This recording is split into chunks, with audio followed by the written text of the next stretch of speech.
Bugun mening tug'ilgan kunim. Ammo meni tabriklamang bas. Onaylikning maqomin olgan onamgadir, tabrik menga emas.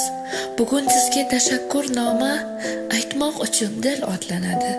Bayram asli tug'ilganning emas, tuqqanlik hisoblanadi. Tug'ilgan kun muborak deya tabriklamang siz meni bexos. Siz onamni tabriklang. Onam bo'lsin qalbi juda shod. Assalomu alaykum. Meni eshitib turgan barchalarga xayrli kechlar tilayman. Bugun mana tavallud ayyomim, 30 yoshga to'ldim. Bu yerga yetib kelish oson bo'lmadi.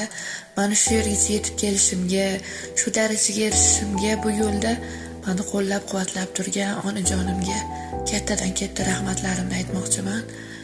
O'ylab qarasam, shu paytgacha ko'p insonlarga tabriklar qilibman, lekin o'zim onajonimga hech ham tabrik etmabman, yaxshi ko'rishimni aytmabman, rahmatli aytmabman.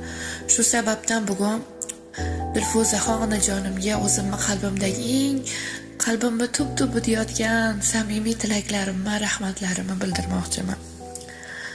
Yarim tun soat 12:00 hamma uxlagan bir paytda yuragimdagi eng chuqur tuyg'ularni sizga aytmoqchiman onajon. Chunki bugun siz uchun ham bayram. Bu kun faqat meni tug'ilgan kunim emas, bu kun siz ona bo'lgan kuningiz.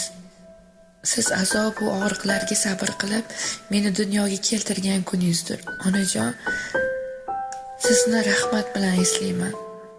Siz bizni 4 farzandingizni bir o'zingiz tarbiyaladingiz. Hech kimni yordamisiz, mardonavor, sabr bilan.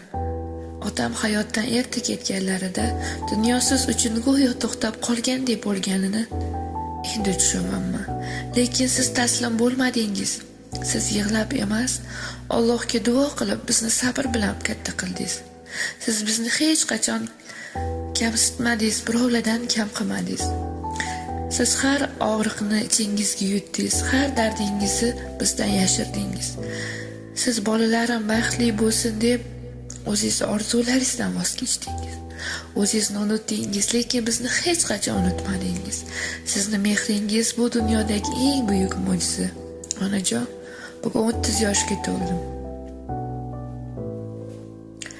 Bu yoshda hayot nimaligini, ona bo'lish, sabr qilish nimaligini sal bo'lsa ham tushungan paytga yetib keldim deb o'ylayman.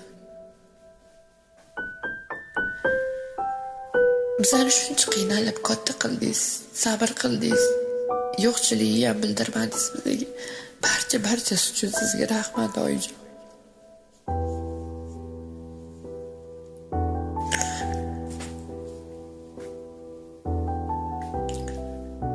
Alloh sizdan rozi bo'lsin.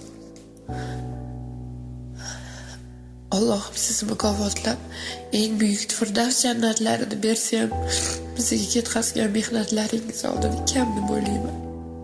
Siz bundan ko'plariga loyiqsiz. Sizni juda ham yaxshi ko'raman. Jigarlarim ham hammasini yaxshi ko'raman. Borligiga shukr.